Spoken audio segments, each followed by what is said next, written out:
So we're in the middle of one of the worst crises that our industry has ever faced. We're at the cusp of a new revolution in aerospace. There's lots of new opportunities. What does the future of aviation look like? Will we fly with net zero emissions by 2050?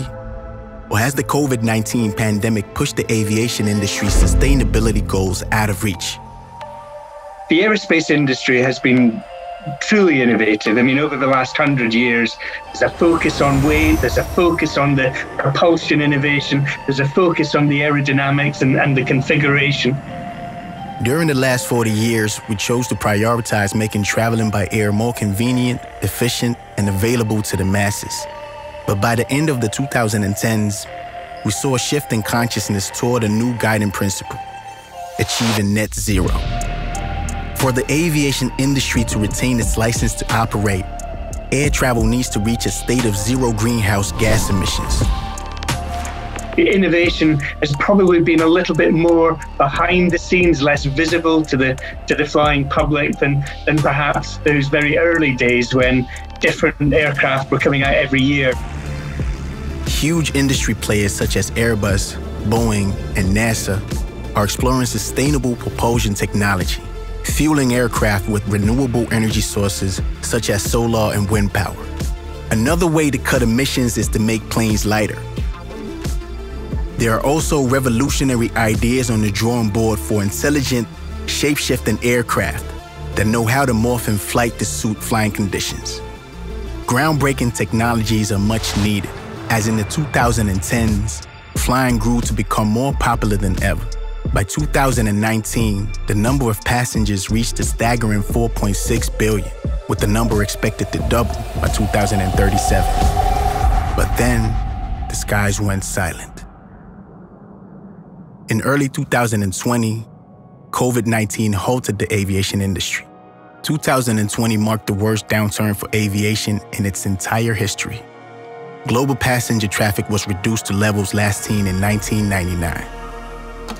Even though industries themselves are maybe struggling, the interesting thing about COVID is it hasn't affected at all people's desire and appetite to actually do the research to help achieve longer-term sustainability goals.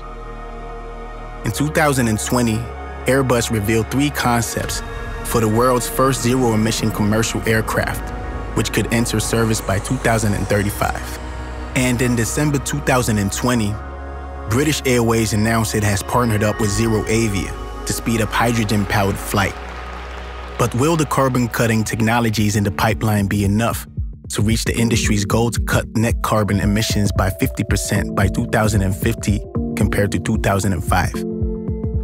The impact of SAF on our future in aviation is absolutely huge. The reason being that just because of the laws of gravity, we won't, by that point, be in a position where zero emissions aircraft, battery or hydrogen-powered aircraft, are able to fly long distances. If we're going to achieve emissions reductions, that has to be through SAF. One of the companies developing new production technologies for sustainable aviation fuel is Neste, the world's leading producer of sustainable aviation fuel produced from waste and residue raw materials. Already with the technologies and raw materials that we have available today, we have the potential to substitute up to 10% of global jet fuel use with sustainable aviation fuels. The second horizon will be about technologies using raw materials such as municipal solid waste and lignocellulosics becoming commercial in the next 5 to 10 year horizon, with the potential already to fully substitute fossil jet fuel use. And beyond that, commercialization of power to liquids technologies in 10 years horizon are going to grow the potential even further beyond that. The big question is, will we get to zero emissions on time to reach the goals of the Paris Climate Agreement? Will our children get to fly sustainably? But to me, if there's a personal driver, it's achieving that balance for my children, for everybody's children, for the future generations. I think it's possible. I've seen that it's possible. We just need to really push the agenda ahead in the coming decade in order to get there. If aviation industry partners and governments work together, utilizing all possible short and long-term solutions, we may achieve net zero aviation by 2050.